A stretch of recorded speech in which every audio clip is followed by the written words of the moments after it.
సంవత్సరాల తరబడి ఎన్ని మందులు వాడినా మీ మోకాల నొప్పులు తగ్గట్లేదా? ప్రాణ పెయిన్ క్లినిక్ లో అత్యాధునిక చికిత్స.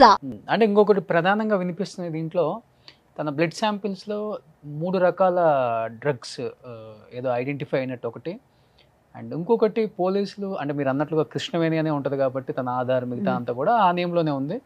అండ్ హేమంత్ తెలిసిన తర్వాత నా పేరు బయటికి రివీల్ చేసిన, నా ఫోటో రివీల్ చేసిన, నేను సూసైడ్ చేసుకొని చనిపోతాను అని చెప్పేసి పోలీసులను కూడా ఇది చేసినట్టు కూడా వచ్చింది. అందుకే కొంత ఈవినింగ్ వరకు వాళ్ళు కొంచెం అసలు అప్పుడు వెంటనే ఫోటో ఎందుకు రిలీజ్ చేశారు అంటే, నాకు తెలిసిన ఇన్ఫర్మేషన్ ఈమె సెల్ఫీ రిలీజ్ చేశారు కదా, నేను ఇంటికి ఫోన్ చేసుకుంటానని చెప్పి తీసుకున్నారని అక్కడ చెప్తున్నారు.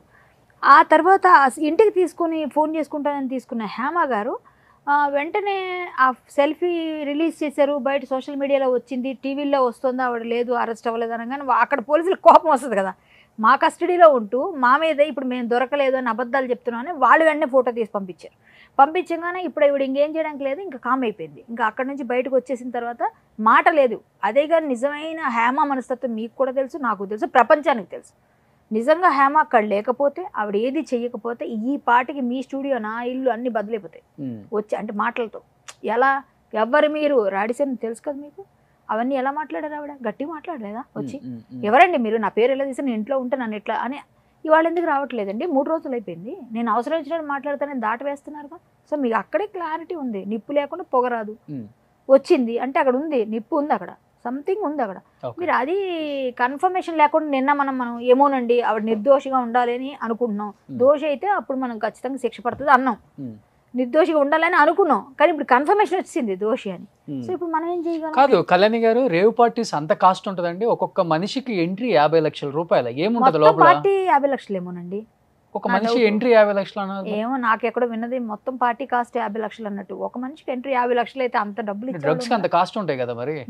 నాకు తెలియని విషయం కాబట్టి మీరేం నాకు చెప్పాలి ఆ విషయం. ఎందుకంటే డ్రగ్స్ కానీ పార్టీయింగ్ పబ్బింగ్ మనకు తెలీదు. సో అమ్మో నాకు అస్సలు, నేను లైఫ్లో నేను మా నాన్నగారు నాకు మా అమ్మగారు హరికథ నేర్పించడం వల్ల మరి ఏమో తెలియదు కానీ నన్ను ఎవరు దగ్గర తీసుకెళ్ళరు. చిచి ఎప్పుడైనా చూసారు మీరు నన్ను ఎక్కడైనా? అది సేమ్, మన ఇద్దరం ఒకటే. నేను అస్సలు ఇంతవరకు పబ్బు, నేను 2 సార్లు పబ్కి ఓన్లీ నిఖిల్ సినిమా ఓపెనింగ్ ఏదో సంథింగ్ ఏదో ఫంక్షన్ ఉంటే పిలిచారు, అక్కడ స్టేజ్ వరకే. వాళ్ళు తర్వాత తిన్నారో నేను వచ్చాను, అప్పుడు కూడా నాకు అస్సలు నాకు తెలియదండి పబ్బులు గిబ్బులు. ఒకసారి ఇంకో దాని వాటి కోసం అంతే. మనం ఎప్పుడు పబ్బులు తాగడం తిరగడం అనేది తెలియదు మనకి. అసలు ఆ పార్టీలు ఏం చేస్తారు, ఏమవుతారు, వాళ్ళ తల్లో పాల్పడతారు. ఇష్టం లేదు మనకి, ఎందుకండి మనం చేయాలంటే మనం ఎవరైనా చేయించగలరా? మనం నచ్చి చేయలేదన్నా. నాకు అలాంటి అలవాటు లేదు, నాకు ఇష్టం లేదు. ఫస్ట్ ఆఫ్ ఆల్ నాకు అసహ్యం కాబట్టి నేను అటు నుంచి ఆలోచించాను. సుమన్ టీవీలో మీ పర్సనల్ అండ్ బిజినెస్ ప్రమోషన్స్ కోసం కింది నెంబర్కి కాంటాక్ట్ చేయండి.